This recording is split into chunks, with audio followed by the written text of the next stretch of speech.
Assalamualaikum warahmatullahi wabarakatuh. Kepada dosen pengampu mata kuliah pengantar manajemen, Ibu Diah, dan juga teman-teman dari kelas D yang berbahagia. Eh, Pada kesempatan kali ini, kami dari kelompok 10 akan mempresentasikan materi dengan judul komunikasi dan organisasi. Sebelum itu, izinkan kami memperkenalkan diri terlebih dahulu. Nama saya Rizky Dwi Fitriadi dengan NIM 2108 1030 1190 dan juga rekan saya. Aku Aisawa Verena Agisti dengan NIM 21081030193. Pada kesempatan kali ini, subbab yang akan kami bahas yaitu yang pertama, pengertian komunikasi dalam organisasi. Yang kedua yaitu arah aliran komunikasi dalam organisasi. Yang ketiga, proses komunikasi. Yang keempat, hambatan komunikasi dalam organisasi. Yang terakhir yaitu peran komunikasi dalam organisasi. Menurut DAF tahun 2003, komunikasi adalah proses pertukaran dan pemahaman informasi oleh dua orang atau lebih. Di sisi lain, Gatewood dan Taylor tahun 1996 mendefinisikan komunikasi adalah proses pemindahan informasi dan maksud dari seseorang ke orang lain. Dari beberapa pengertian para ahli, kita dapat menyimpulkan bahwa komunikasi adalah proses pertukaran informasi dari satu orang ke orang lain. Pengertian organisasi. Organisasi adalah sekumpulan orang yang memiliki tujuan yang sama. Anggota suatu organisasi akan bekerja sama dan saling bantu-membantu untuk mencapai tujuan yang sama. Oleh karena itu, komunikasi adalah salah satu unsur penting agar sebuah organisasi tersebut dapat mencapai tujuan dengan baik. Setelah kita mengetahui pengertian dari organisasi dan komunikasi, kita dapat mengetahui pengertian dari komunikasi dalam organisasi. Komunikasi dalam organisasi yaitu proses menyampaikan informasi dari seseorang ke orang lain agar informasi tersebut dapat diterima dan dipahami oleh anggota organisasi demi mencapai tujuan yang sama. Selanjutnya yaitu arah aliran komunikasi dalam organisasi. Menurut Gibson tahun 1996, pola organisasi harus memungkinkan dijalankannya komunikasi dengan 4 arah, yakni ke bawah, ke atas, horizontal, dan diagonal. Yang pertama yaitu komunikasi ke bawah, yaitu komunikasi yang dilakukan oleh seseorang yang memiliki jabatan lebih tinggi kepada seseorang yang jabatannya lebih rendah. Komunikasi yang dimaksud misalnya kebijakan perusahaan, pedoman kerja, dan pengumuman. Yang kedua yaitu komunikasi ke atas. Maksudnya ialah komunikasi yang disampaikan oleh pihak yang lebih rendah kepada pihak yang memiliki jabatan yang lebih tinggi. Alat komunikasi yang biasanya digunakan oleh komunikasi ke atas ialah kotak saran, laporan, dan prosedur permohonan. Selanjutnya yaitu proses melakukan komunikasi. Proses komunikasi merupakan proses pengiriman pesan dari pengirim kepada penerima dengan berbagai sarana. Yang pertama yaitu pengirim. Proses komunikasi diawali oleh pengirim sebagai sumber pesan. Yang kedua yaitu berita atau pesan. Nah, pengirim di sini akan mengirimkan sebuah pesan kepada penerima. Pesan-pesan tersebut berisi tentang informasi penting yang akan dikirimkan oleh pengirim kepada penerima. Selanjutnya yaitu saluran komunikasi. Fungsi saluran komunikasi di sini yaitu sebagai alat untuk menyampaikan sebuah pesan. Untuk menyampaikan pesan tersebut biasanya organisasi menggunakan beberapa cara. Tatap muka, menggunakan telepon, dan pertemuan antar kelompok dan menggunakan memo atau sebagainya. Selanjutnya ialah penerima. Nah, pesan yang telah dikirimkan oleh pengirim akan disampaikan kepada penerima. Nah, apabila pesan tersebut tidak tersampaikan kepada penerima, maka proses komunikasi tersebut belum terjadi. Artinya, pesan yang dikirim harus dipahami oleh penerima.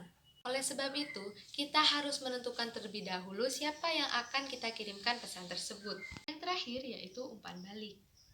Umpan balik ialah memberi tanggapan atas pesan yang telah diterima. Umpan balik dapat dilakukan dengan berbagai cara. Pada situasi tatap muka, umpan balik biasanya dilakukan dengan menggunakan isyarat maupun tanda.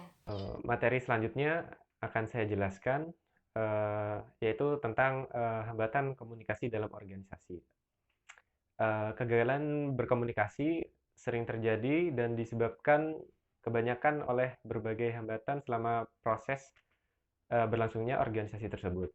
Nah, hambatan-hambatan tersebut dibagi menjadi tiga, yaitu ada hambatan teknis, hambatan semantik, dan hambatan perilaku.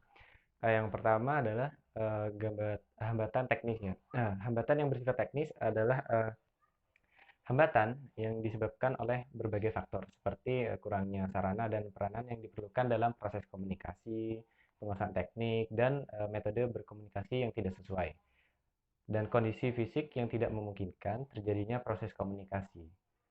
Yang kedua yaitu hambatan somatik. Hambatan ini disebabkan oleh kesalahan dalam menafsirkan, kesalahan dalam memberikan pengertian terhadap bahasa, kata-kata, kalimat, kode-kode yang dipergunakan dalam proses komunikasi. Yang terakhir yaitu hambatan perilaku atau disebut juga hambatan kemanusiaan.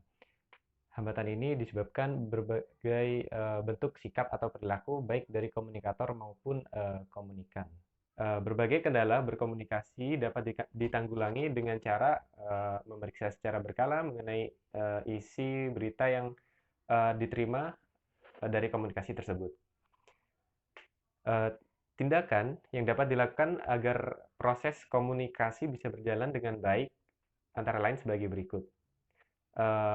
Yang pertama, yang A, yang harus dilakukan oleh pengirim. Yang pertama yaitu menentukan alasan komunikasi disertai motivasi dalam pelaksanaannya.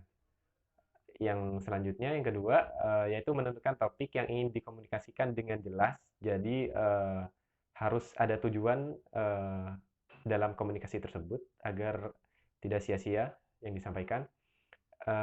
Dan yang ketiga, menggunakan bahasa yang bisa dipahami oleh penerima. Jadi tidak boleh menggunakan bahasa yang kedaerahan atau bahasa yang hanya dapat dimengerti oleh si pengirim. Yang B, yaitu yang harus dilakukan oleh penerima. Yang pertama, memperhatikan dengan baik orang yang menyampaikan pesan atau yang mengajak berkomunikasi. Jadi tidak boleh mengabaikan si pengirim yang tadi ya dalam berkomunikasi. Yang selanjutnya, mendengarkan pesan yang sedang disampaikan. Dan yang ketiga, meminta pengulangan isi pesan jika dirasa belum jelas dalam komunikasi tersebut. Dan yang terakhir, yang C, yaitu yang harus dilakukan oleh bersama, yaitu mendengarkan pesan secara berulang jika perlu agar benar-benar memahaminya. Jadi jika misal pesan yang disampaikan kurang jelas dalam komunikasi tersebut, kita harus mendengarkan secara berulang-ulang. Materi selanjutnya yang akan saya bahas yaitu mengenai peran komunikasi dalam organisasi. Dalam kenyataannya, komunikasi senantiasa muncul dalam proses pengorganisasian. Komunikasi mempunyai andil membangun iklim organisasi yang berdampak kepada membangun iklim organisasi, yaitu nilai dan kepercayaan yang menjadi titik pusat organisasi. Proses komunikasi memungkinkan manajer untuk melaksanakan tugas-tugas mereka. Sebuah informasi harus dikomunikasikan kepada manajer agar mereka mempunyai dasar perencanaan dalam mengelola organisasi tersebut. Pengorganisasian memerlukan komunikasi dengan bawahan tentang tugas yang mereka kerjakan agar jelas. Manajer melakukan komunikasi dengan bawahannya agar tujuan kelompok dapat dicapai, sehingga manajer dapat melaksanakan fungsi-fungsi manajemen hanya melalui interaksi dan komunikasi dengan pihak lain. Dan dapat diketahui fungsi komunikasi dalam organisasi adalah sebagai berikut. Yang pertama, komunikasi menjadi titik terpenting dalam menciptakan situasi dan lingkungan yang kondusif. Yang kedua, meningkatkan kepercayaan antara manajemen dan karyawannya. Jadi semakin banyak kita berkomunikasi, kemungkinan kepercayaan antara manajemen dan karyawannya akan meningkat. Dan yang ketiga, meningkatkan citra baik perusahaan maupun organisasi. Dan yang terakhir, membantu mempromosikan dan meningkatkan pemasaran suatu produk atau jasa. Kesimpulan dari materi yang telah kami bahas tentang komunikasi dalam organisasi, yaitu salah satu faktor yang paling utama dalam organisasi adalah komunikasi. Segala aspek dalam organisasi pasti melibatkan komunikasi. Karena apa? Karena komunikasi merupakan sarana yang paling sering digunakan oleh pegawai, baik secara formal juga informal, untuk berdiskusi, bertukar pikiran, menciptakan laporan kepada pimpinan, memberikan arahan pada bawahan, dan lain sebagainya ya. Anggota dilibatkan dalam pencapaian tujuan organisasi, sehingga ide-ide dari anggota merupakan masukan yang sangat berguna bagi kelangsungan hidup suatu organisasi atau perusahaan. Sehingga komunikasi dapat dilakukan untuk melakukan aktivitas kerja sama dalam berinteraksi maupun berorganisasi.